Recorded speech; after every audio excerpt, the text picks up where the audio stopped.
엄마 아빠 너무 힘들어요.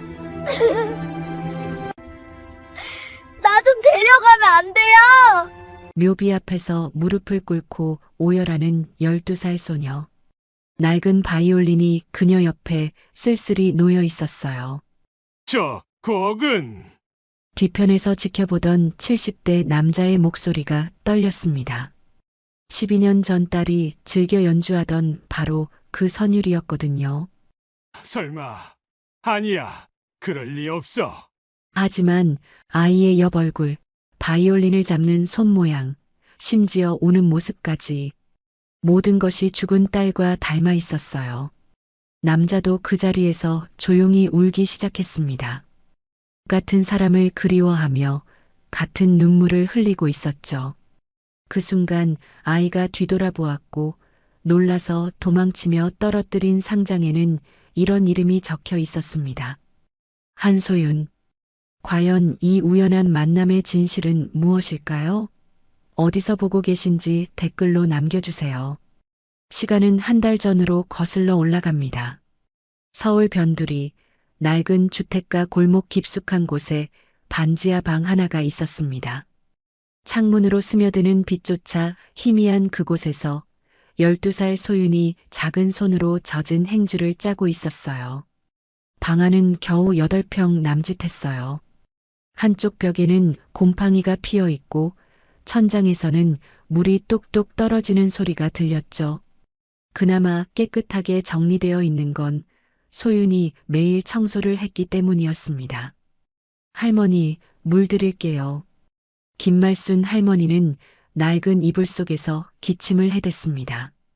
70이 넘은 나이에 등까지 굽어 누워 있어도 몸이 기역자로 구부러져 보였어요.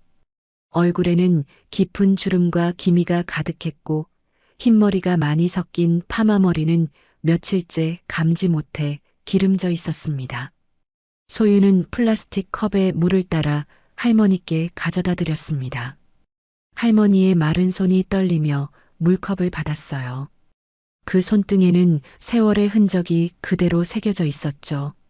소윤아, 미안하다. 할머니가 이래서. 왜 미안해요?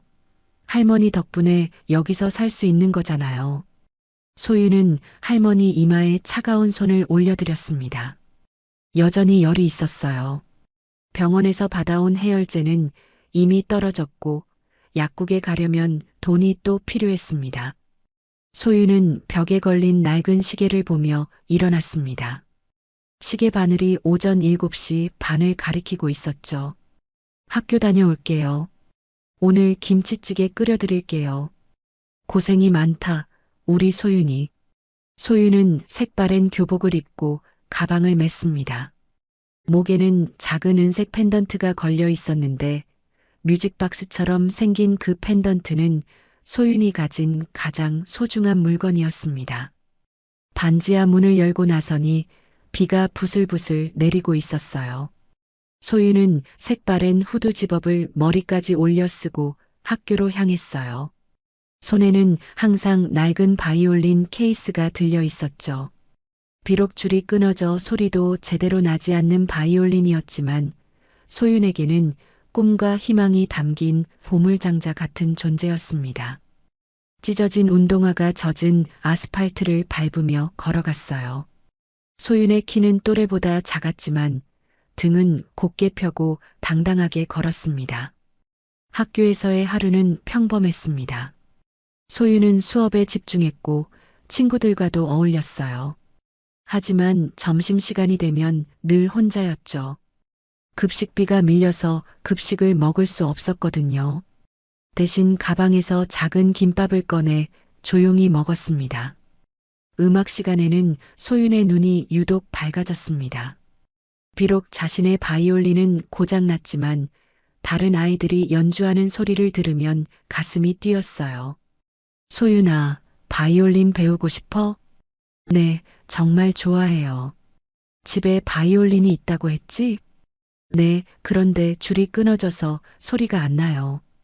선생님은 소윤을 보며 안쓰러운 표정을 지었어요. 학교에서 돌아온 소윤은 곧바로 근처 분식집으로 향했습니다. 엄마 손맛이라고 쓰인 간판이 걸린 작은 가게였어요. 어머, 소윤이 왔네. 오늘 접시가 많이 쌓였는데 고마워. 안녕하세요, 이모. 설거지하러 왔어요. 분식집 뒤편 작은 설거지터에서 소윤은 익숙하게 소매를 걷어 올렸어요. 라면 그릇, 떡볶이 접시, 순대 접시들이 산처럼 쌓여 있었습니다. 소윤은 하나하나 정성스럽게 닦았어요. 찬물에 손이 시리고 빨갛게 부어 올랐지만 불평 한마디 하지 않았습니다.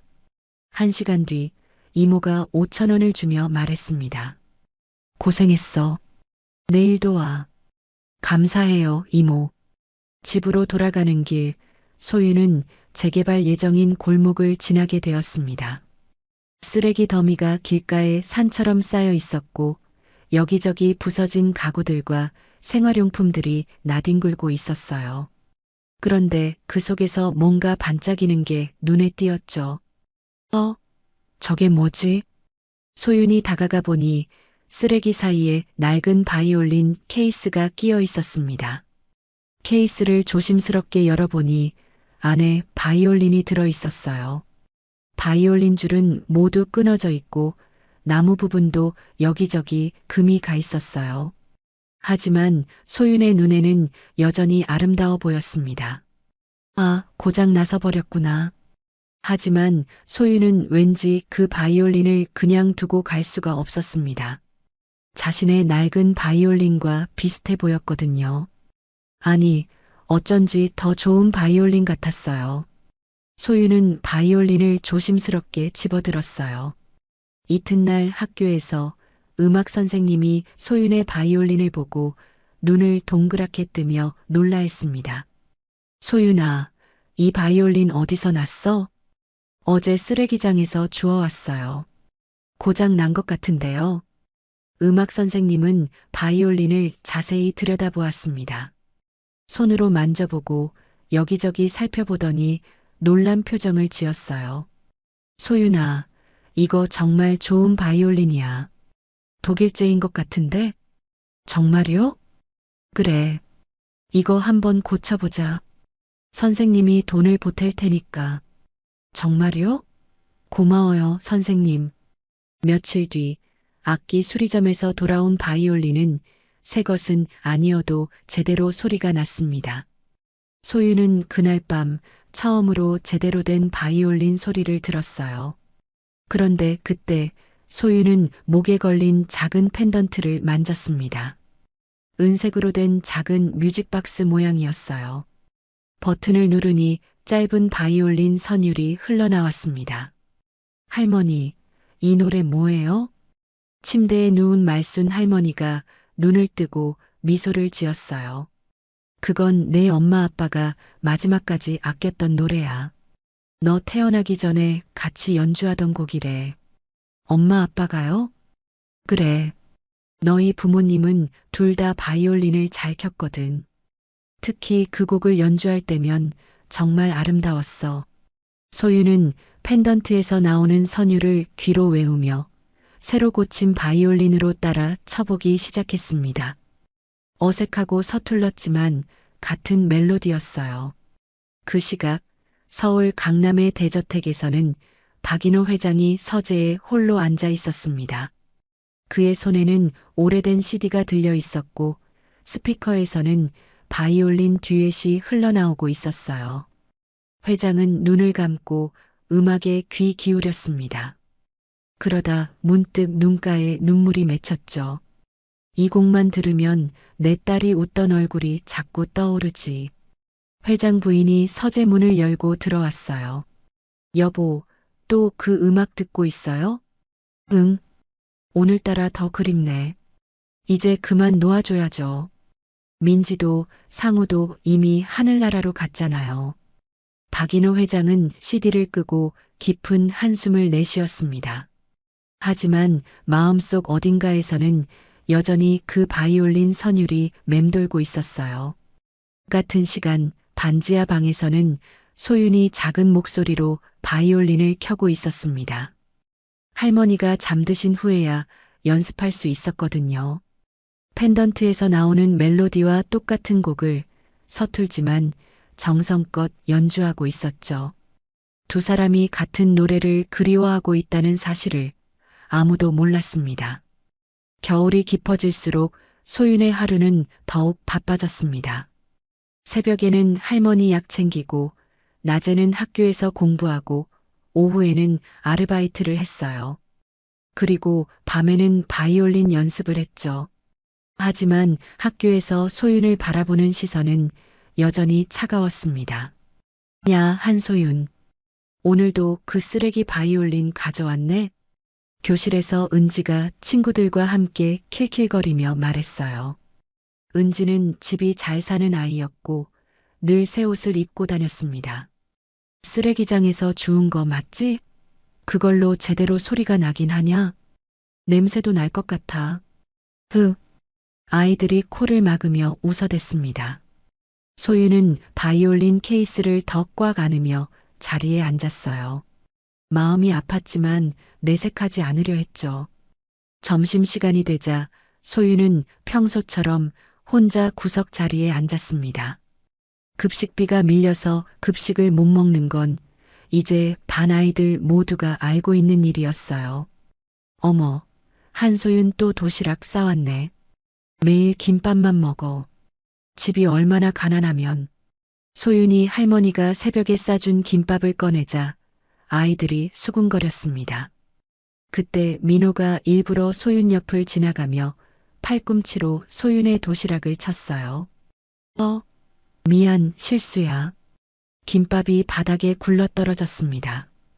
소윤은 무릎을 꿇고 김밥을 주우려 했지만 이미 바닥에서 뒹굴며 더러워진 뒤였어요. 아이고, 정말 미안해. 그런데 바닥에 떨어진 건 먹으면 안 되지 않냐? 민호가 가짜로 미안해하는 척했습니다. 바이올린 칠 시간 있으면 알바나 더해, 고아야. 은지의 말이 소윤의 가슴을 찔렀습니다. 고아라는 말이 특히 아팠어요. 소윤은 그날 점심을 굶었습니다. 속은 쓰렸지만 울지는 않았어요. 방과 후 소윤이 바이올린을 연습하고 있을 때였습니다. 빈 교실에서 혼자 연습하고 있는데 갑자기 문이 열리며 아이들이 들어왔어요. 어머, 여기서 뭐 하고 있는 거야? 은지와 친구들이었습니다. 연습하고 있었어. 연습?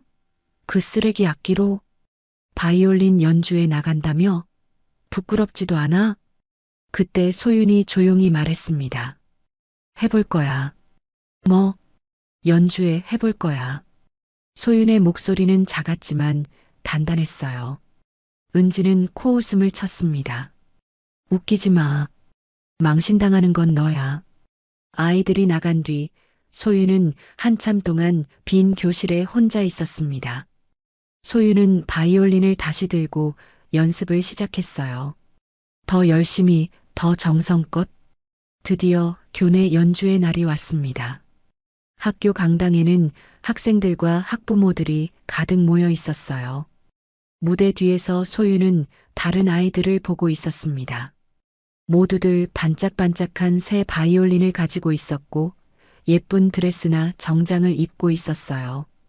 부모님들이 옆에서 긴장하지 말라며 응원해주고 있었죠. 소윤은 혼자였습니다.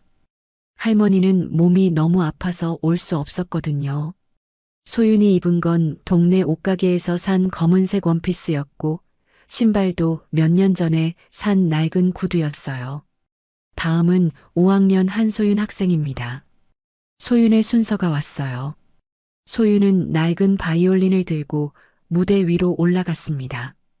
조명이 환하게 비쳤지만 객석에서는 웅성거리는 소리가 들렸어요. 어머, 저 옷 좀 봐.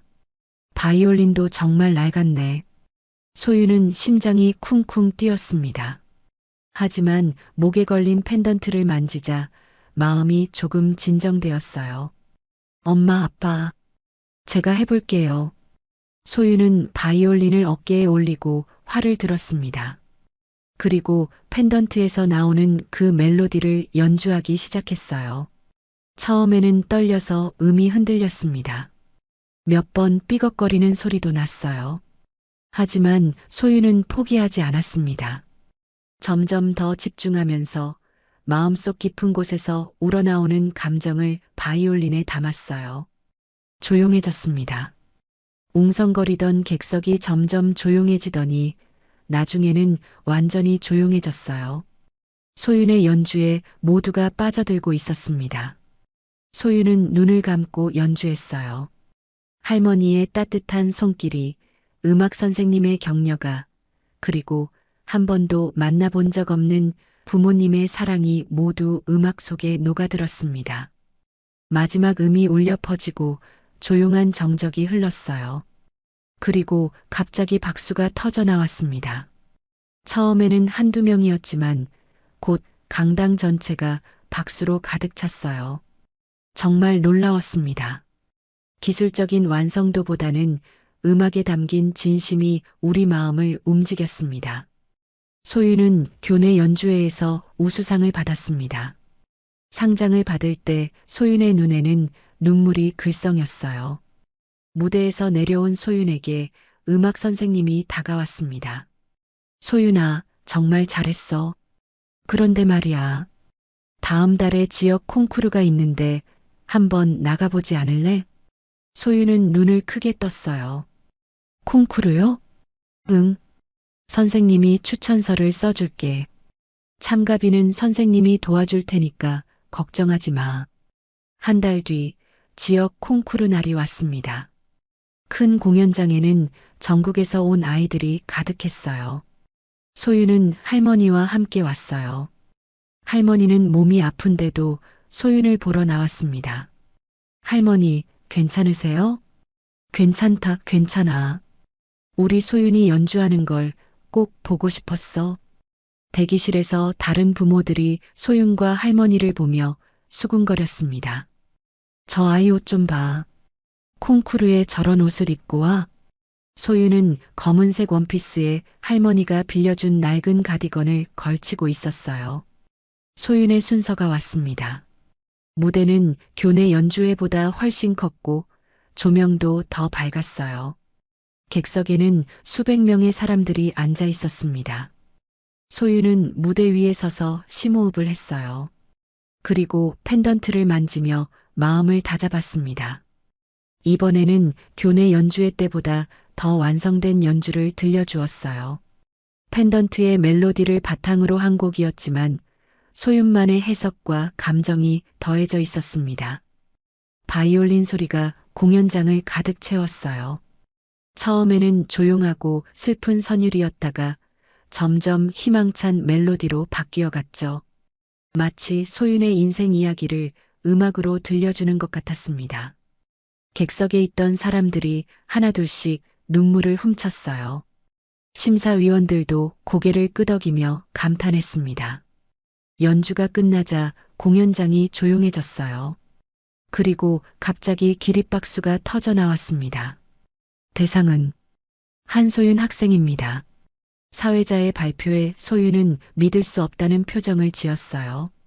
시상식이 끝나고 소윤은 트로피를 든 채 할머니에게 달려갔습니다.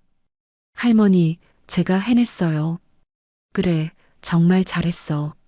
할머니가 얼마나 자랑스러운지 몰라. 집으로 돌아가는 길, 소윤은 트로피를 소중히 안고 있었습니다. 이 기쁨을 누구에게 보여주고 싶었어요. 할머니, 우리 엄마 아빠 산소가 어디에 있는지 알아요? 할머니는 잠시 말을 멈췄습니다. 왜 그런 걸 물어보니? 이 트로피, 엄마 아빠께 보여드리고 싶어요. 할머니의 눈가에 눈물이 맺혔어요. 알았다. 주말에 할머니가 데려다 줄게. 콩쿠르가 끝나고 집으로 돌아온 소윤은 트로피를 한참 동안 바라보았습니다. 할머니는 피곤함을 이기지 못하고 일찍 잠드셨습니다. 소윤은 가방에 메달과 상장을 조심스럽게 넣었어요. 그리고 바이올린 케이스를 들고 조용히 집을 나섰습니다. 해가 서쪽으로 기울어가고 있었지만 아직 시간은 충분했죠. 엄마 아빠한테 가서 보여드려야지. 소윤은 할머니가 알려준 길을 따라 언덕 위로 올라갔습니다. 시내에서 조금 떨어진 곳에 있는 공동묘지였어요. 버스를 2번 갈아타야 하는 먼 곳이었지만 소유는 마음이 급했습니다. 언덕길은 생각보다 가팔랐어요. 소윤의 작은 다리로는 숨이 차올랐지만 걸음을 멈추지 않았습니다.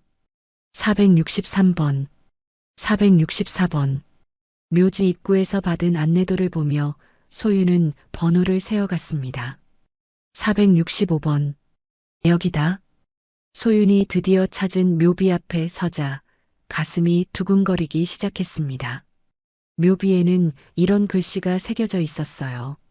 고 한상우 1988년에서 2013년, 고 민지연 1991년에서 2013년, 고 한아린 2013년에서 2013년. 묘비 주변에는 풀이 무성하게 자라 있었고 오랫동안 관리되지 않은 것처럼 보였어요.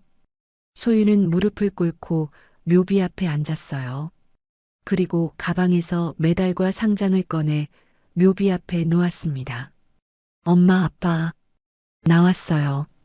오늘 콩쿠르에서 대상을 탔어요. 엄마, 아빠 노래로 연주했는데 모든 사람이 박수 쳐줬어요. 바람이 불어와 소윤의 머리카락을 흩날렸습니다. 할머니가 말씀하셨어요. 엄마, 아빠가 이 노래를 정말 좋아했다고.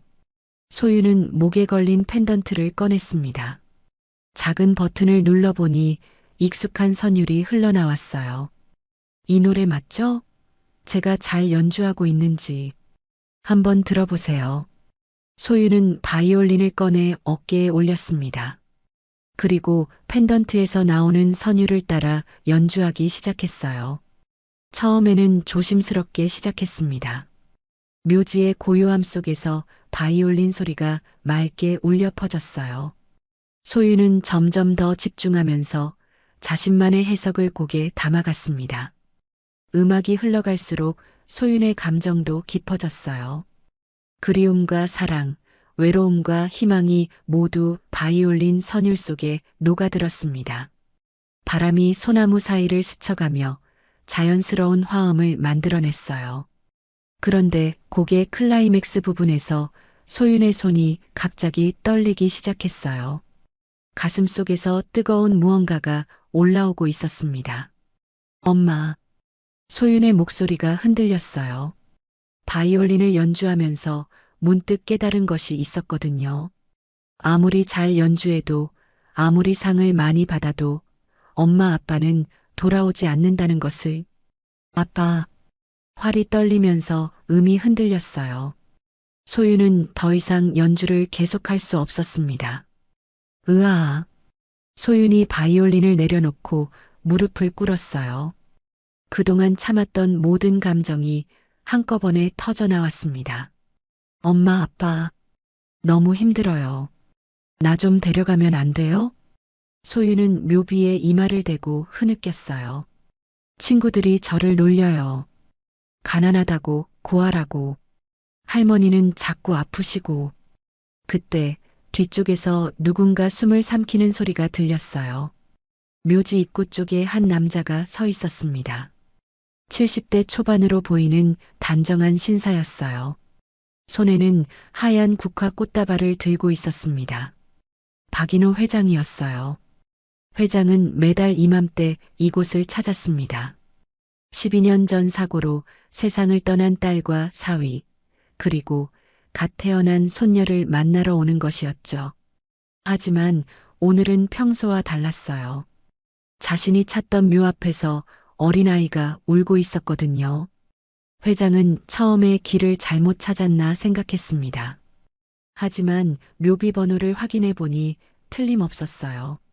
465번, 바로 자신의 딸 민지연과 사위 한상우, 그리고 손녀 아린의 묘였습니다.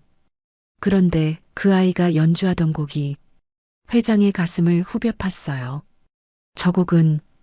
회장이 떨리는 목소리로 혼잣말했습니다. 그 곡은 12년 전 딸 민지연과 사위 한상우가 즐겨 연주하던 곡이었거든요. 회장은 아이의 옆모습을 자세히 보았어요. 까맣게 그을린 얼굴, 긴 검은 머리, 마른 체형. 그런데 무언가 낯익었습니다. 설마 아이가 바이올린을 잡는 손 모양, 연주할 때의 자세, 심지어 우는 모습까지도 모든 것이 죽은 딸 민지연과 닮아 있었어요. 회장의 눈에서도 눈물이 흘러내렸습니다. 12년 동안 잊으려 했지만 잊을 수 없었던 기억들이 되살아났어요. 민지야, 상우야. 회장도 그 자리에서 조용히 울기 시작했습니다. 멀리서지만 소윤과 함께 같은 사람들을 그리워하며 눈물을 흘렸어요. 그런데 그때 소윤이 뒤를 돌아보았어요. 소윤은 멀리 서 있는 회장을 보고 깜짝 놀랐습니다. 낯선 어른이 자신을 보고 있었거든요. 더군다나 그 사람도 울고 있는 것 같았어요. 소윤은 반사적으로 겁이 났습니다. 혹시 자신이 여기 있으면 안 되는 건 아닐까? 혹시 무단 침입이라고 혼날까봐 두려웠어요. 죄송해요. 소윤은 급하게 바이올린을 케이스에 넣기 시작했습니다. 그런데 서두르다 보니 가방에서 메달과 상장 몇 장이 떨어졌어요. 소윤은 떨어진 것들을 주우려 했지만 이상하게 더 겁이 났습니다. 그냥 도망치고 싶었어요. 죄송해요. 소윤은 바이올린 케이스만 들고 언덕 아래로 뛰어내려갔습니다. 회장은 놀라서 아이를 말리려 했지만 소윤은 이미 멀리 도망가고 있었습니다. 잠깐 아이야. 하지만 소윤은 돌아보지 않고 계속 뛰어갔어요. 회장은 혼자 남겨진 묘지에서 한참을 서 있었어요. 그리고 천천히 묘비 앞으로 걸어갔습니다. 바닥에는 아이가 떨어뜨린 것들이 흩어져 있었어요. 지역 콩쿠르 대상 메달, 상장 몇 장, 그리고 악보 한 장. 회장은 떨리는 손으로 상장을 집어들었습니다. 그리고 이름 부분을 자세히 보았어요. 소윤? 회장의 얼굴이 창백해졌습니다. 한씨 성을 가진 아이가 자신의 딸과 사위묘에서 그 곡을 연주하고 있었다는 것이 우연일 수가 없었어요. 이 아이는 대체 누구지? 회장은 휴대폰을 꺼내 번호를 눌렀어요. 정비서, 긴급한 일이 있어. 지금 당장 아이 한 명을 찾아봐야 해. 12세, 한소윤이라는 아이야. 어디서 사는 누구인지, 부모는 누군지 전부 다 알아봐. 묻지 말고 빨리 해. 내일까지 모든 걸 알아와. 네, 회장님. 회장은 전화를 끊고 다시 묘비를 바라보았어요. 민지야, 혹시 내가 보내준 건 아니겠지? 회장은 그날 밤 잠을 이루지 못했어요. 그 아이의 모습이 자꾸만 떠올랐거든요. 딸을 닮은 얼굴, 똑같은 바이올린 연주 자세, 그리고 무엇보다도 그 곡. 다음 날이 오기가 너무 길게 느껴졌습니다. 한편 집에 돌아온 소윤은 할머니에게 아무 말도 하지 못했어요. 상장과 메달을 떨어뜨린 것도 말할 수 없었고 낯선 어른을 만난 것도 말하기 어려웠거든요. 소윤아, 어떻게 다녀왔어? 네, 잘 다녀왔어요. 소윤은 그날 밤에도 잠을 이루기 힘들었어요. 자꾸만 그 어른의 모습이 떠올랐거든요. 왜 그 사람도 울고 있었을까? 왜 자신과 같은 곳에서? 그 모든 의문의 답은 곧 밝혀질 예정이었습니다. 다음 날 아침, 박인호 회장은 평소보다 일찍 회사에 나왔습니다. 밤새 잠을 이루지 못해서 얼굴에 피로가 역력했어요. 하지만 눈빛만은 평소와 달리 날카로웠습니다. 회장실 문이 노크되고 정비서가 들어왔어요. 회장님, 말씀하신 조사 결과를 가져왔습니다. 그래, 어떻게 나왔나? 회장이 책상에서 일어나며 물었어요. 정비서는 파일을 펼치며 차근차근 보고하기 시작했습니다. 한소윤, 12세 여아입니다. 현재 서울 관악구 변두리 반지하에서 거주하고 있고요. 부모는 아버지 한상우, 어머니 민지연. 2013년 교통사고로 사망했습니다. 회장의 얼굴이 굳어졌어요.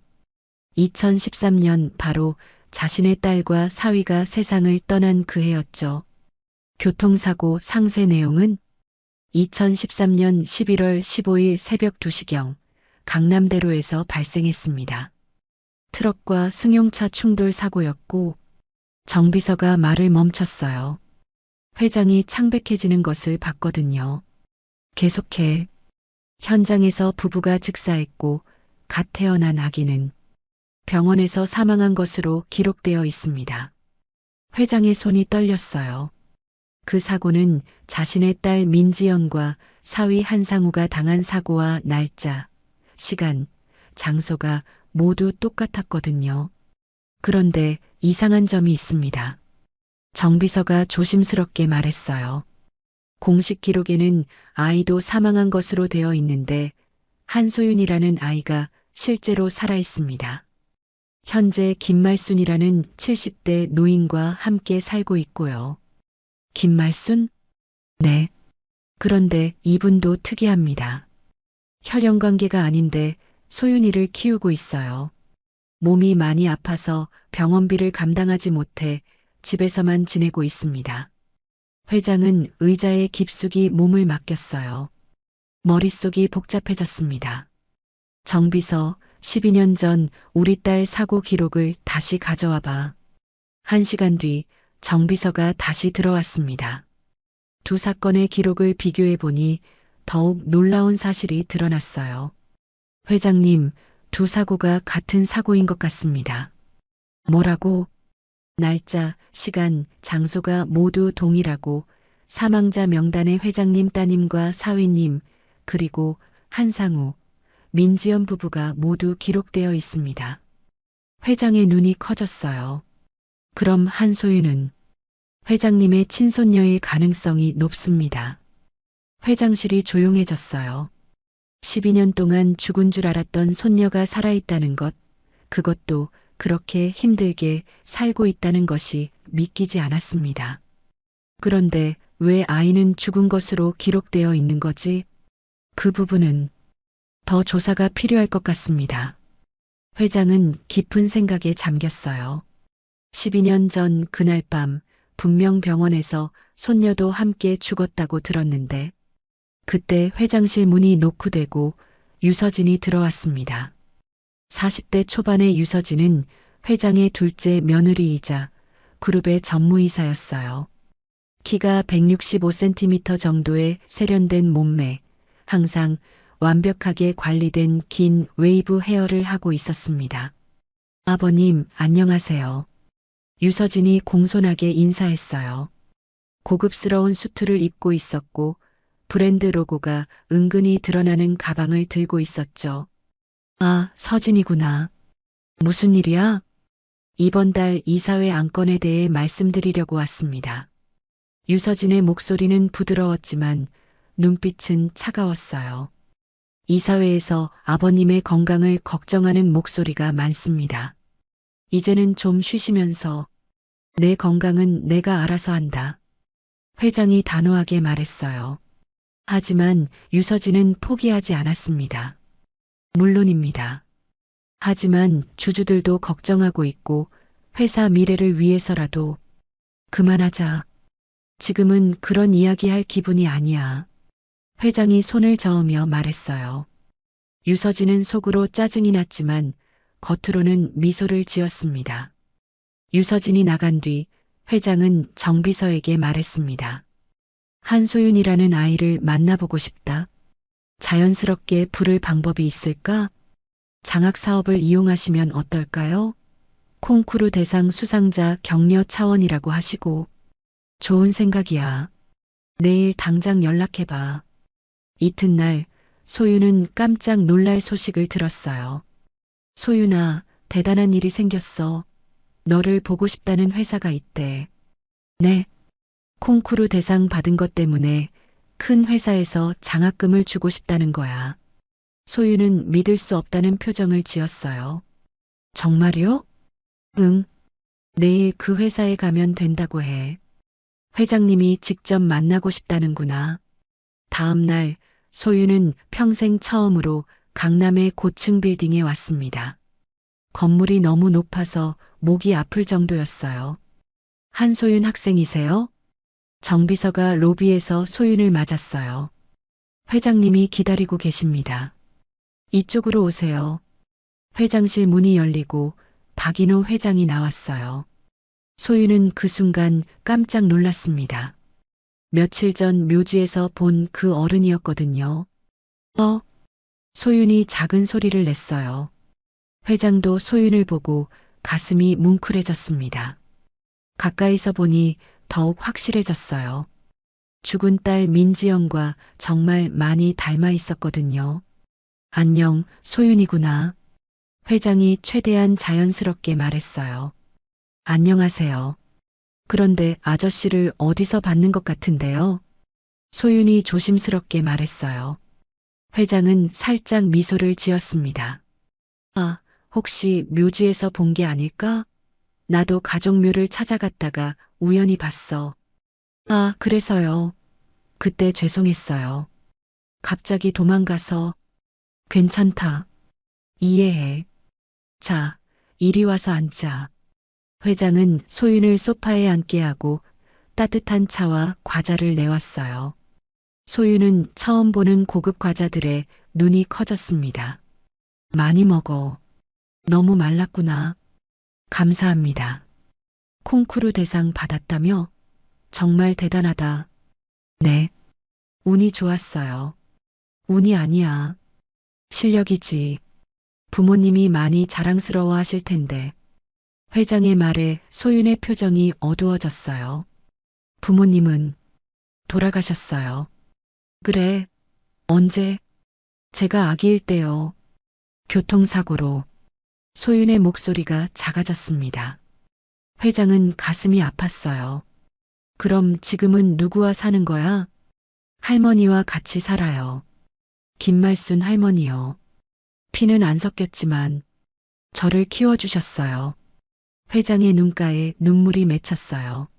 12년 동안 자신의 손녀가 이렇게 어렵게 살아왔다는 것이 너무 가슴 아팠습니다. 할머니는 건강하시니? 아니에요. 많이 아프세요. 병원비가 없어서 집에만 계세요. 소윤이 슬픈 표정으로 말했어요.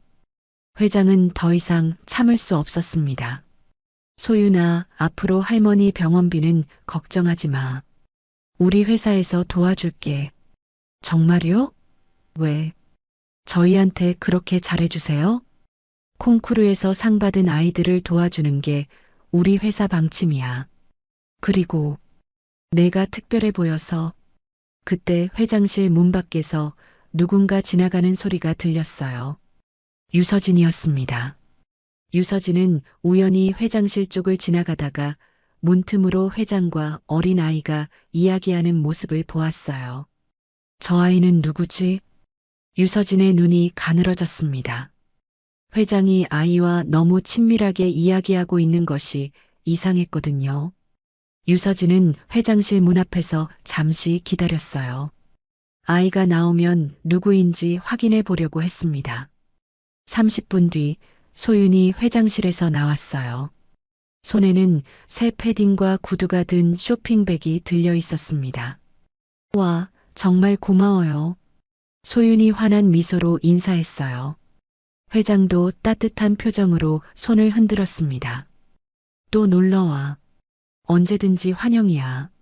소윤이 엘리베이터를 타고 내려간 후 유서진이 회장실로 들어왔어요. 아버님, 방금 나간 아이는 누구예요? 유서진의 목소리에는 경계심이 섞여 있었어요. 아, 그냥 장학금 대상 아이야. 콩쿠르에서 상 받은 애 말이다. 회장이 자연스럽게 대답했지만 유서진의 눈빛은 차가워졌습니다. 아버님이 직접 만나실 정도로 중요한 아이인가요? 그냥 특별한 재능이 있어서 격려해주고 싶었어. 유서진은 더 이상 묻지 않았지만 마음속으로는 의심이 커지고 있었어요. 회장의 태도가 평소와 너무 달랐거든요. 알겠습니다. 그럼 저는 이만. 유서진이 나간 후 회장은 창밖을 바라보며 깊은 생각에 잠겼어요. 이제 어떻게 해야 할까? 자신의 손녀를 찾았지만 12년 동안 숨겨진 진실을 파헤치는 것은 쉽지 않을 것 같았습니다. 그리고 가족들, 특히 유서진의 반응도 걱정되었어요. 하지만 한 가지 확실한 것은 더 이상 소윤이 힘들게 살게 놔둘 수는 없다는 것이었습니다. 박인호 회장은 그날 밤 잠을 이루지 못했습니다. 소윤을 만나고 난 후 마음이 더욱 복잡해졌거든요. 손녀를 찾은 기쁨보다는 의문이 더 컸어요. 다음 날 아침 일찍 회장은 정비서를 불렀습니다. 정비서, 12년 전 우리 딸 사고를 다시 조사해봐. 그때 담당 의사, 간호사, 보험사, 정비소까지 전부 다시 확인해봐. 무엇을 찾고 계신 건지요? 뭔가 이상해. 아이가 죽었다고 했는데 살아있고 기록도 애매한 부분이 많아. 회장의 목소리에는 확신이 들어 있었어요. 며칠 뒤 정비서가 가져온 자료들을 보며 회장은 더욱 의심이 커졌습니다. 당시 담당 의사의 진료 기록, 보험사 처리 과정, 심지어 사고 차량 정비 기록까지 여러 부분에서 미묘하게 맞지 않는 점들이 발견되었거든요. 이상하네. 아이 사망 시간이 병원마다 다르게 기록되어 있어. 그리고 보험금 처리도 너무 빨랐습니다. 보통은 몇 달 걸리는 일인데 정비서의 말에 회장은 깊은 생각에 잠겼어요. 뭔가 조작된 냄새가 났습니다. 한편 소윤은 회장이 준 새 옷을 입고 집으로 돌아왔습니다. 할머니는 소윤의 달라진 모습을 보고 놀라셨어요. 어머, 소윤아. 이 옷들은 어디서 났어? 할머니, 정말 좋은 분을 만났어요. 제가 상 받은 걸 축하해 주시면서 선물해 주셨어요. 김말순 할머니는 소윤이 가져온 명함을 보고 잠시 표정이 굳어졌어요. 그 회사 이름을 어디서 봤는지 기억이 가물거렸습니다. 할머니, 괜찮으세요? 응, 괜찮다. 그런데 소윤아, 너무 큰 선물을 받으면 안 돼. 세상에 공짜는 없거든. 할머니의 목소리에 걱정이 묻어났어요. 소윤은 고개를 갸웃했습니다. 그날 밤 할머니가 잠든 후 소윤은 우연히 할머니의 오래된 사진첩을 보게 되었어요. 추억을 정리하다가 발견한 것이었죠. 사진첩을 넘기다가 소윤은 이상한 사진 한 장을 발견했습니다. 젊은 시절의 할머니가 어떤 대저택 앞에서 찍은 사진이었어요. 할머니는 가정부 유니폼 같은 옷을 입고 있었죠. 할머니가 가정부 일을 했었나? 소윤이 사진을 자세히 보니 뒤쪽에 보이는 대문이 며칠 전에 갔던 회사 건물과 비슷한 느낌이었어요. 하지만 확실하지는 않았습니다. 다음 날 소윤은 다시 회장실을 방문했습니다. 회장이 불러서 온 것이었어요. 이번에는 할머니 병원비를 도와주겠다고 한 약속을 지키려는 것 같았습니다. 소윤아, 할머니는 어떠시니? 많이 기침하세요. 그런데 병원 가기를 싫어하셔서. 왜 싫어하시지? 돈이 걱정되시나 봐요. 저도 미안해서. 회장은 소윤의 답변에 가슴이 아팠어요. 12년 동안 자신의 손녀가 이런 걱정을 하며 살았다니. 걱정하지 마. 내일 우리 회사 직원이 할머니를 모시고 병원에 갈 거야. 정말요? 고마워요. 소윤의 눈이 반짝였어요. 그때 회장실 밖에서 전화 통화하는 목소리가 들려왔습니다. 유서진의 목소리였어요. 소윤은 화장실에 가려고 회장실을 나왔다가 우연히 그 대화를 듣게 되었습니다. 고아 하나 들어왔다고 판이 흔들리면 안 돼요. 유서진이 차갑게 말하고 있었어요. 소윤은 고아라는 말에 움찔했습니다. 아버님은 요즘 이상해요. 어떤 아이한테 너무 신경 쓰시더라고요. 소윤은 혹시 자신 얘기인가 싶어 벽 뒤에 숨어들었어요. 고아 주제에 우리 집 재산에 손대? 넌 그냥 조용히 사라져. 유서진의 목소리가 더욱 차갑게 변했어요. 회장님은 요양병원으로 보내고 지분만 정리하면 끝이에요. 그 아이 때문에 계획이 틀어지면 안 되거든요. 소유는 숨을 죽이며 그 자리에 서 있었어요. 가슴이 두근거리고 손이 떨렸습니다. 분명히 자신에 대한 이야기 같았거든요.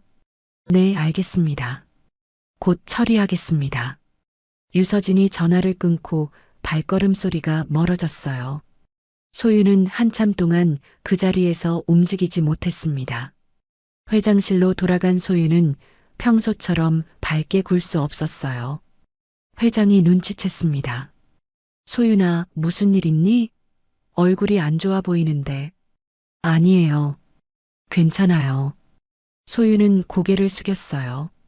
방금 들은 이야기를 어떻게 말해야 할지 모르겠었습니다. 집에 돌아온 소유는 할머니에게 조심스럽게 털어놓았어요. 할머니, 오늘 이상한 얘기를 들었어요. 무슨 얘기?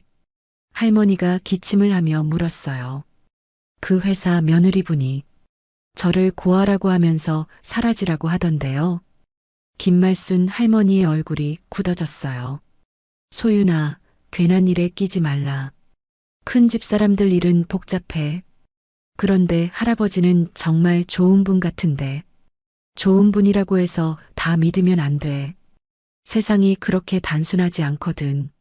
할머니의 목소리에는 쓴맛이 묻어났어요. 뭔가 아는 것이 있는 것 같았지만 더 이상 말하지 않았습니다. 그날 밤 소유는 잠자리에 들기 전에 오랫동안 생각했어요. 묘지에서 울고 있던 할아버지의 모습이 자꾸 떠올랐습니다. 할아버지도 많이 외로우시겠지. 소유는 결심했어요. 할머니는 만류했지만 그래도 할아버지께는 알려드려야 할 것 같았습니다. 다음 날 소유는 평소보다 일찍 회사에 갔어요. 회장과 단둘이 있을 때를 기다렸다가 조심스럽게 말을 꺼냈습니다. 할아버지, 응? 회장이 소윤을 보고 미소를 지었어요. 소윤이 할아버지라고 부르는 게 기뻤거든요. 어제 며느리분이 하신 말씀을 들었어요. 회장의 표정이 조금 굳어졌어요. 무슨 말? 저를 고아라고 하시면서 조용히 사라지라고 하셨어요. 그리고 할아버지를 요양병원에 보내신다고. 회장의 얼굴이 완전히 굳었어요. 주먹을 불끈 쥐었다가 폈습니다. 정확히 뭐라고 했니? 소유는 기억나는 대로 유서진의 말을 전했어요. 회장은 들으면서 점점 화가 났습니다. 그래. 고마워, 소윤아. 알려줘서. 회장의 목소리는 차갑게 변해 있었어요. 소윤이 나간 후 회장은 즉시 정비서를 불렀습니다. 정비서, 서진의 전화 기록하고 만난 사람들 전부 조사해봐. 그리고 이사회 움직임도. 네, 회장님. 무슨 일이 있으셨나요? 내 며느리가 나를 제거하려고 계획하고 있어. 그리고 소윤이를 위협하고 있어. 정비서는 놀란 표정을 지었어요. 지금 즉시 조사에 들어가겠습니다. 회장은 창밖을 바라보며 생각했습니다. 이제 가족 내부의 전쟁이 시작된 것 같았어요. 12년 전 딸을 잃었을 때처럼 또다시 소중한 사람을 잃을 수는 없었습니다. 소윤이는 내가 지켜야 해. 갈등의 불씨가 본격적으로 타오르기 시작했습니다. 한편 유서진은 자신의 계획이 탄로 났다는 것을 아직 모르고 있었어요. 변호사와 다시 만나 구체적인 계획을 세우고 있었습니다. 이번 달 안에 모든 걸 정리해야 해요. 그 아이가 더 가까워지기 전에. 하지만 이미 모든 것이 회장의 손에 들어간 상태였습니다. 그날 밤 새벽 2시 소유는 할머니의 거친 기침 소리에 잠에서 깼습니다. 평소보다 훨씬 심했어요. 할머니는 숨을 제대로 쉬지 못하고 계속 헛구역질을 하고 있었습니다. 할머니, 할머니. 소윤이 달려가 보니 김말순 할머니는 이불을 움켜쥐고 괴로워하고 있었어요. 얼굴이 창백하고 식은땀이 흘러내리고 있었습니다. 소윤아, 숨이 안 쉬어져. 할머니의 목소리가 가늘게 떨렸어요. 소윤은 당황해서 어쩔 줄 몰랐습니다. 119에 신고해야지. 소윤은 떨리는 손으로 전화기를 잡았어요. 몇 분 후 구급차가 도착했고 할머니는 응급실로 실려갔습니다. 소윤도 함께 구급차에 탔죠. 응급실은 새벽인데도 바쁘게 돌아가고 있었어요. 의사들이 할머니를 진찰하는 동안 소윤은 복도에서 불안하게 기다렸습니다. 보호자분이세요? 간호사가 소윤에게 다가왔어요. 네. 그런데 할머니는 어떠세요? 폐렴이 심하게 악화되었어요. 즉시 입원해서 치료받으셔야 하는데. 간호사가 말을 멈췄어요. 소윤은 불안한 마음에 물었습니다. 그런데요? 병원비 문제가 있어서요. 이미 체납된 금액이 많고. 소윤의 얼굴이 창백해졌어요. 그럼 치료를 못 받는 건가요? 우선 응급처치는 했지만 본격적인 치료를 위해서는. 소윤은 무릎에 힘이 빠져 주저앉을 뻔했어요. 제발이요. 할머니만 살려주세요. 돈은 제가 어떻게든 구할게요. 소윤의 목소리가 울음으로 변했어요. 12살 아이가 감당하기에는 너무 큰 현실이었습니다. 그때 소윤의 휴대폰이 울렸어요. 박인호 회장에게서 온 전화였습니다. 소윤아, 이 시간에 전화해서 미안해. 할머니 상태가 어떠니? 할아버지, 할머니가 응급실에 계세요. 폐렴이 심해졌다고. 소윤의 목소리에서 절망감이 묻어났어요. 어느 병원이니? 소윤이 병원 이름을 말하자 회장은 즉시 말했습니다. 걱정하지 마. 내가 지금 간다. 치료비는 걱정하지 말고. 1시간 후 박인호 회장이 정비서와 함께 병원에 도착했습니다. 회장은 먼저 원무과에 가서 할머니의 치료비를 모두 결제했어요. 그리고 소윤에게 다가왔습니다. 이제 걱정 안 해도 돼. 최고의 의료진이 할머니를 돌봐줄 거야. 정말 고마워요. 어떻게 갚아야 할지. 갚을 생각하지 마. 가족이잖아. 회장의 말에 소윤은 고개를 들었어요. 가족이라는 말이 이상하게 따뜻하게 들렸습니다. 의사가 나와서 설명했어요.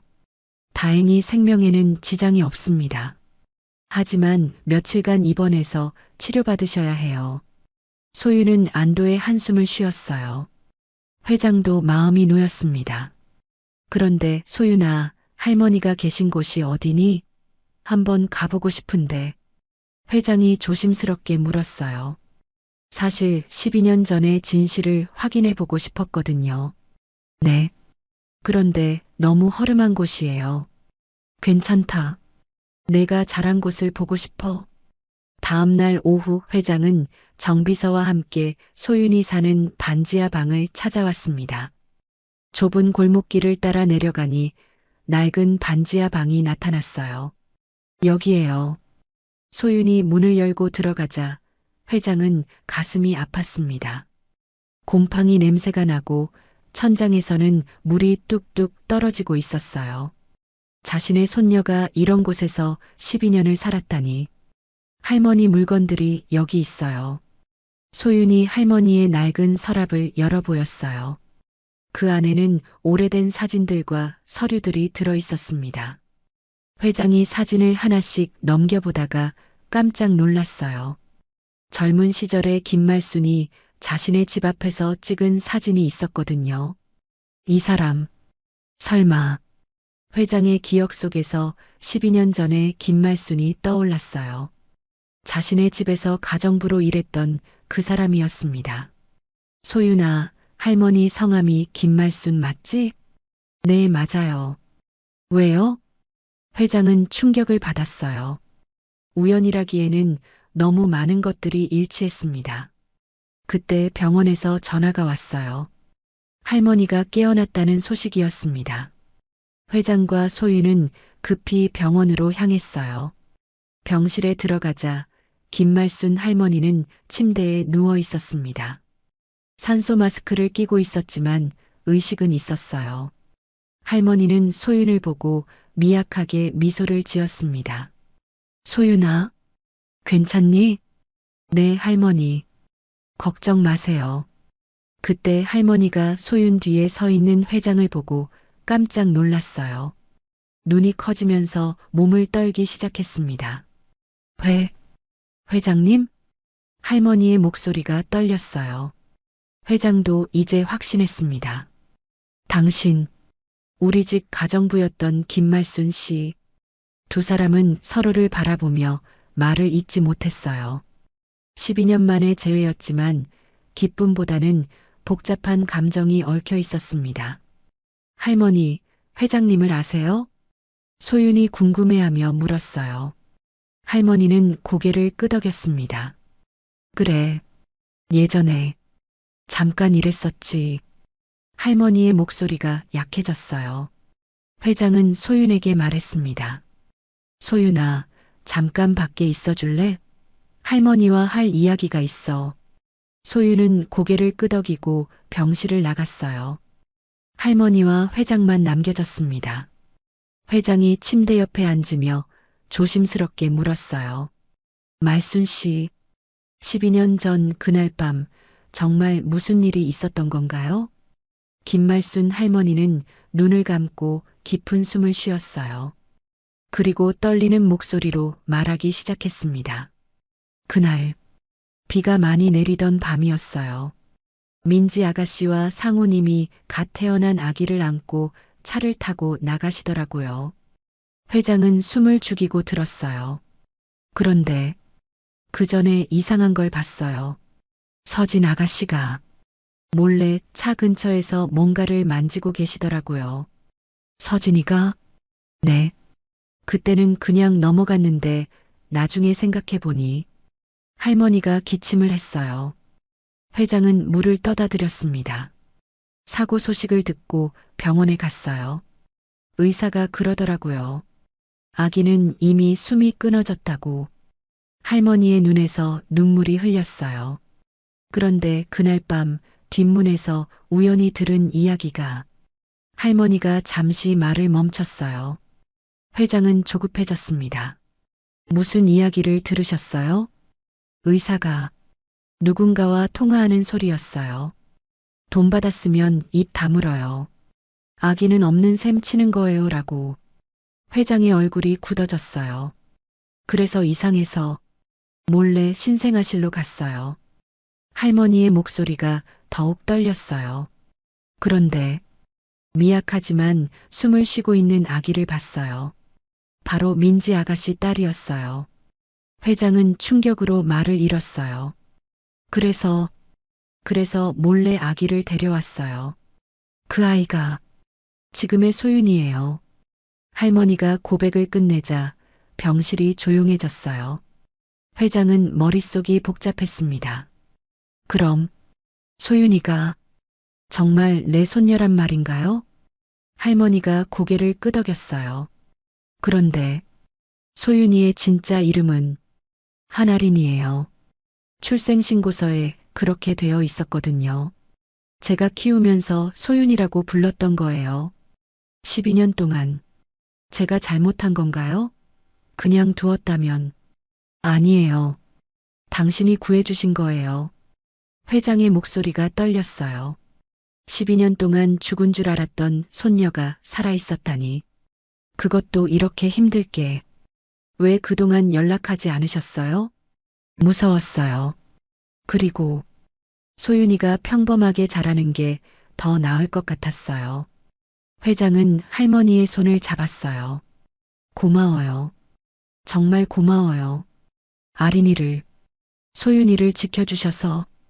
회장은 즉시 정비서에게 전화했습니다. 정비서, DNA 검사를 준비해줘. 비밀리에 진행하고 내일까지 결과가 나올 수 있도록 해. 네, 회장님. 그리고 이 일은 절대 비밀로 해야 해. 특히 서진이는 알면 안 돼. 회장은 이제 모든 것을 이해했어요. 왜 유서진이 소윤을 경계하는지, 왜 12년 전 일이 의심스러웠는지. 말순 씨, 이제부터 소윤이 안전은 제가 지킬게요. 당신도 푹 쉬세요. 할머니는 안도의 눈물을 흘렸어요. 12년 동안 혼자 짊어졌던 무거운 짐을 드디어 내려놓을 수 있게 되었습니다. 하지만 회장은 알고 있었어요. 진짜 전쟁은 이제부터 시작이라는 것을. 며칠 후 박인호 회장은 검사기관에서 중요한 전화를 받았습니다. 정비서가 조심스럽게 회장실로 들어와 봉투를 건넸어요. 회장님, DNA 검사 결과가 나왔습니다. 회장은 떨리는 손으로 봉투를 열었어요. 결과지에는 명확한 숫자가 적혀 있었습니다. 조부 손녀 관계 99.9% 일치. 회장은 그 순간 눈앞이 캄캄해졌어요. 12년 동안 죽은 줄 알았던 손녀가 정말 살아있었다니. 그것도 그렇게 힘들게. 소윤아, 아리나, 내가 살아있었구나. 회장의 목소리가 떨렸어요. 눈물이 볼을 타고 흘러내렸습니다. 12년 동안 잃어버린 시간들이 너무 아까웠어요. 그때 정비서가 다시 노크했습니다. 회장님, 죄송합니다. 긴급한 일이 있어서요. 무슨 일인가? 서진 전무가 이번 주 금요일 이사회를 소집했습니다. 안건이 회장님의 경영 일선 은퇴에 관한 것입니다. 회장의 눈빛이 차갑게 변했어요. 그래, 드디어 본색을 드러내는군. 어떻게 하시겠습니까? 모든 준비를 마무리해. 12년 전 사고 기록, 서진의 통화 녹음, 병원 CCTV. 빠뜨리는 것 없이. 회장의 목소리에는 단호함이 묻어났어요. 한편 유서진은 자신만의 계획을 착착 진행하고 있었습니다. 강남 사무실에서 변호사와 마지막 점검을 하고 있었어요. 이사진 과반수는 확보했나요? 네, 문제 없습니다. 회장님이 최근 이상하다는 의견도 많고요. 좋아요. 금요일이면 모든 게 끝나는 거네요. 유서진의 입꼬리 올라갔어요. 12년 동안 기다린 순간이었습니다. 금요일 아침 유서진은 일찍 회사에 도착했습니다. 이사회실을 점검하고 자신이 준비한 자료들을 마지막으로 확인했어요. 오늘이 디데이네. 이사들이 하나씩 도착하기 시작했어요. 모두 진지한 표정이었습니다. 회장님은 오늘 못 오신다고 들었는데요. 네, 갑자기 몸이 안 좋아지셔서요. 유서진이 거짓말을 했어요. 어젯밤 수면제를 탄 차를 회장이 마신 것을 확인했다고 생각했거든요. 그럼 시작하죠. 유서진이 이사회실 앞쪽에 서며 발언을 시작했어요. 오늘 이 자리에 모인 이유는 우리 그룹의 미래를 위해서입니다. 이사들이 고개를 끄덕였어요. 회장님의 연세와 최근 건강 상태를 고려할 때 이제는 젊은 세대로 경영권을 이양하는 것이 맞다고 생각합니다. 동감입니다. 몇몇 이사들이 동의했어요. 유서진은 속으로 쾌재를 불렸습니다. 따라서 오늘 회장님의 명예회장 추대와 함께 그때였어요. 이사회실 문이 열리면서 박인호 회장이 걸어 들어왔습니다. 평소보다도 더 단정한 정장 차림이었고 얼굴에는 결연한 표정이 담겨 있었어요. 회장님, 이사들이 깜짝 놀라며 일어났어요. 유서진은 얼굴이 창백해졌습니다. 왜? 여기 계세요? 내 회사 이사회에 내가 참석하는 게 이상한가? 회장이 차분하게 말하며 자리에 앉았어요. 유서진은 당황했지만 애써 침착함을 유지했습니다. 몸이 안 좋으시다고 해서 고마워하네. 덕분에 아주 깨어 있어. 회장의 눈빛이 날카로웠어요. 사실 회장은 어젯밤 차에 이상한 맛을 느끼고 일부러 마신 척만 했었거든요. 그럼 회의를 계속하죠. 유서진이 떨리는 목소리로 말했어요. 잠깐. 회장이 정비서에게 신호를 보냈어요. 정비서가 이사회실 앞쪽 대형 스크린을 켰습니다. 오늘 중요한 것을 여러분께 보여드리려고 합니다. 스크린에 첫 번째 영상이 나왔어요. 12년 전 병원 CCTV 화면이었습니다. 유서진이 의사와 만나 봉투를 전달하는 장면이 선명하게 보였어요. 이게 뭐죠?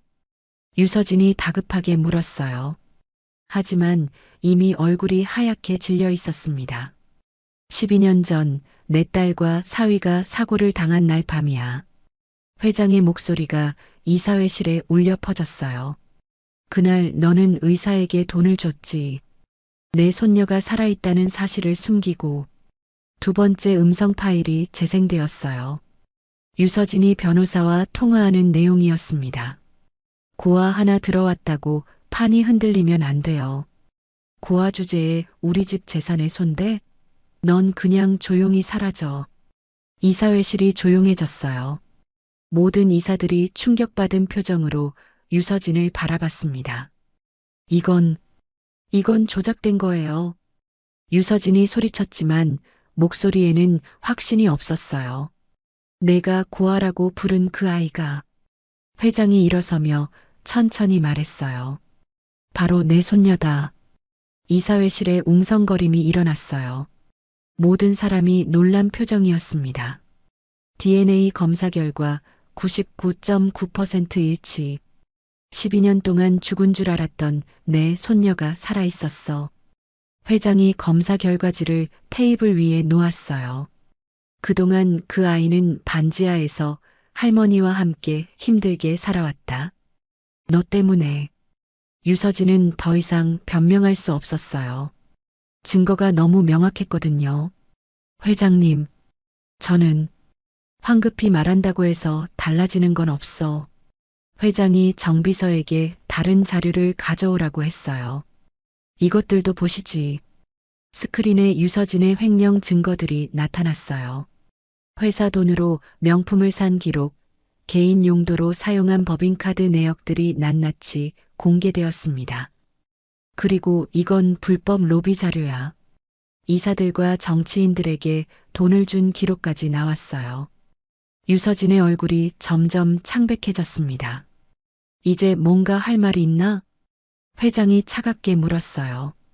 유서진은 무릎에 힘이 빠져 의자에 주저앉았습니다.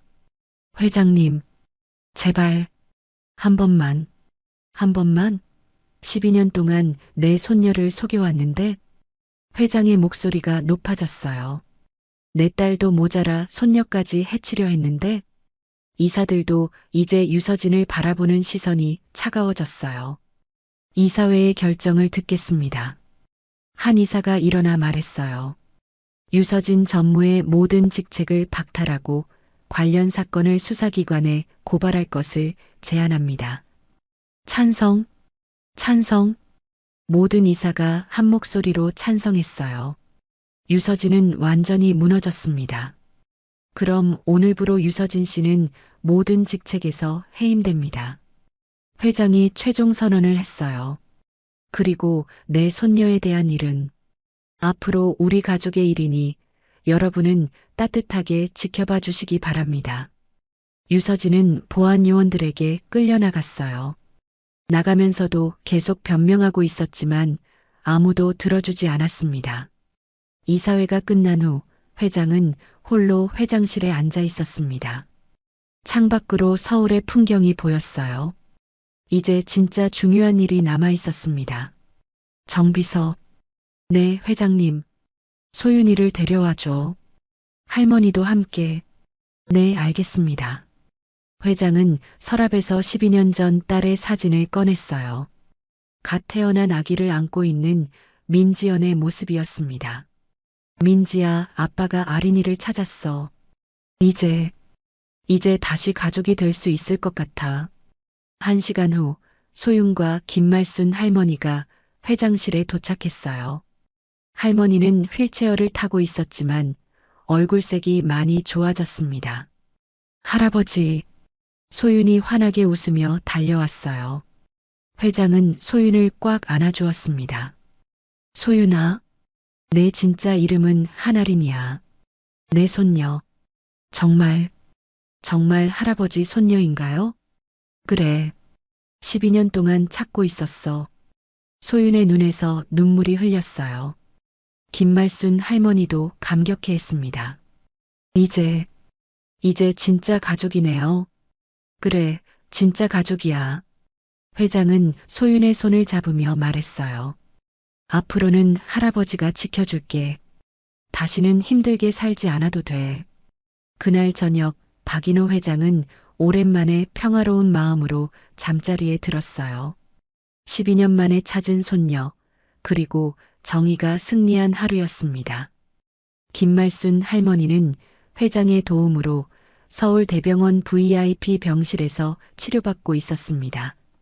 최고의 의료진이 돌봤지만 오래된 폐질환은 쉽게 나아지지 않았어요.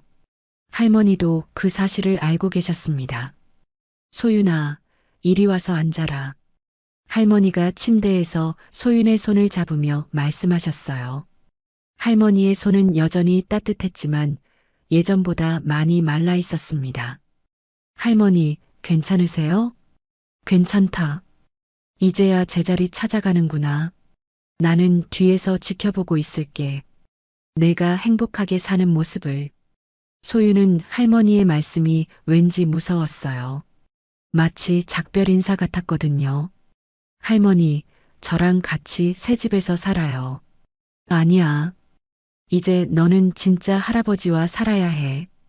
그게 맞는 거야. 할머니의 목소리는 약했지만 단호했어요. 그때 박인호 회장이 병실에 들어왔습니다. 손에는 하얀 국화 꽃다발과 과일 바구니를 들고 있었어요. 말순 씨, 기분이 좀 나아지셨어요? 고마워요, 회장님. 이렇게까지 해주시다니. 할머니가 눈물을 글썽이며 말씀하셨어요. 고마워할 사람은 저예요. 당신이 내 손녀를 살린 거잖아요. 회장이 할머니 손을 잡으며 말했어요. 당신이 아니었다면 나는 평생 모르고 살았겠죠. 소윤이가 이렇게 훌륭하게 자란 것도 모두 당신 덕분이에요. 할머니는 회장의 말에 고개를 저으셨어요. 저는 그냥 아이가 불쌍해서 그랬을 뿐이에요. 그 마음이 얼마나 소중한지 모르세요. 회장의 목소리가 떨렸어요. 12년 동안 자신이 해주지 못한 사랑을 이 할머니가 대신 해주었다는 생각에 가슴이 벅찼습니다. 한 달 후 김말순 할머니는 평화롭게 눈을 감으셨습니다. 마지막까지 소윤의 손을 꼭 잡고 계셨어요. 장례식은 회장이 정성껏 치러드렸습니다. 소윤은 그날부터 회장의 집에서 살게 되었어요. 강남의 대저택은 소윤에게는 마치 궁전 같았습니다. 자신만의 방도 있고 음악 연습실도 따로 마련되어 있었어요. 와, 정말 넓어요. 소윤이 연습실을 둘러보며 감탄했어요. 피아노도 있고 악보대도 여러 개 있었습니다. 마음껏 연습해. 이제는 아무 걱정 없이. 회장이 소윤의 머리를 쓰다듬으며 말했어요. 할아버지, 정말 꿈만 같아요. 꿈이 아니야. 현실이지. 회장은 소윤을 위해 세계적인 바이올리니스트를 초빙해 개인 레슨을 받게 했어요. 그리고 최고급 바이올린도 선물했습니다. 이 바이올린은 300년 된 이탈리아 명품이야. 세계에서 몇 대 없는 거지. 정말요? 너무 비쌀 것 같은데. 내 재능에 비하면 아무것도 아니야. 하지만 소윤은 쓰레기장에서 주운 낡은 바이올린도 버리지 않았어요. 방 한쪽에 소중히 걸어두었습니다. 이 바이올린이 여기까지 데려다 줬으니까요. 절대 잊을 수 없어요. 회장은 소윤의 마음씨에 감동했어요. 어느 가을날 회장과 소윤은 함께 언덕 위 공동묘지를 찾았습니다. 이제는 세 개의 묘비가 나란히 서 있었어요. 부모님의 묘비와 김말순 할머니의 묘비였습니다. 할머니도 여기 계시니까 외롭지 않으실 거예요. 소윤이 묘비들을 바라보며 말했어요.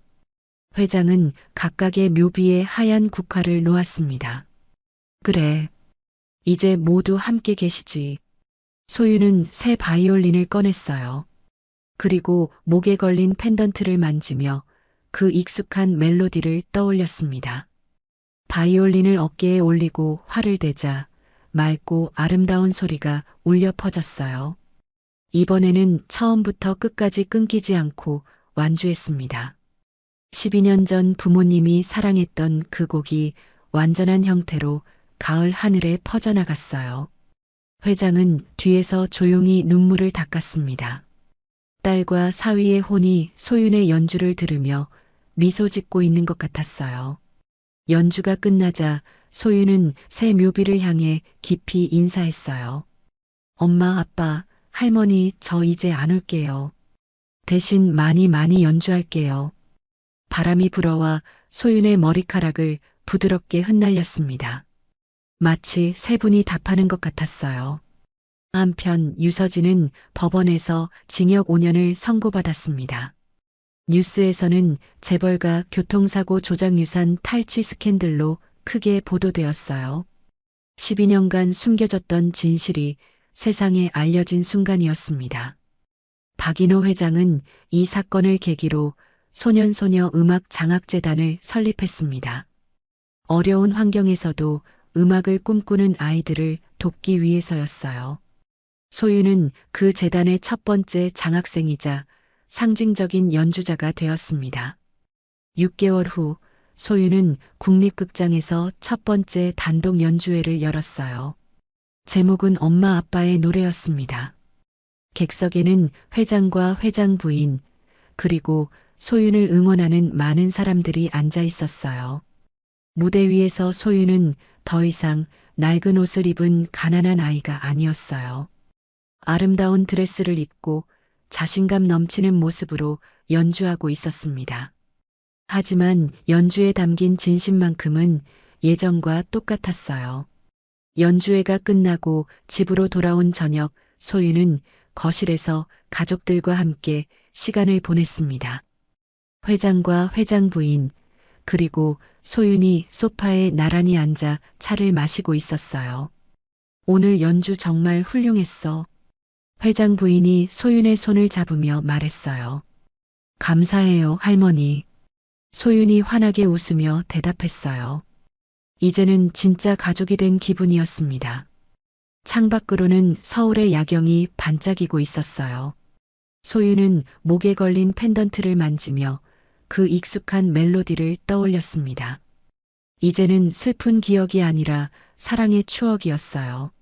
할아버지, 내일도 연습할게요. 더 많은 사람들에게 이 노래를 들려주고 싶어요. 그래, 우리 소윤이. 회장이 소윤을 꼭 안아주며 말했어요. 그때 어디선가 오케스트라 연주 소리가 들려오는 것 같았어요. 펜던트 속 멜로디가 웅장한 교향곡이 되어 밤하늘에 퍼져나가는 듯 했습니다. 쓰레기장에서 주운 낡은 바이올린과 고장난 펜던트 한 개. 어쩌면 그것들은 이 가족이 다시 서로를 찾아가라는 오래된 약속이었는지도 모릅니다. 12년의 시간을 건너 마침내 이루어진 기적. 그 기적의 중심에는 포기하지 않는 사랑과 끝까지 진실을 찾으려는 의지가 있었어요. 소윤의 바이올린 소리가 다시 한번 집안에 울려 퍼졌습니다. 이제는 슬픔이 아닌 희망의 선율이었어요. 그 음악을 들으며 가족들은 서로를 바라보고 미소를 지었습니다. 진짜 가족이 되는 길은 멀고 어려웠지만 이제 그 길의 끝에 도착할 수 있었어요. 그리고 새로운 시작을 위한 첫걸음을 내디딜 준비도 되어 있었습니다.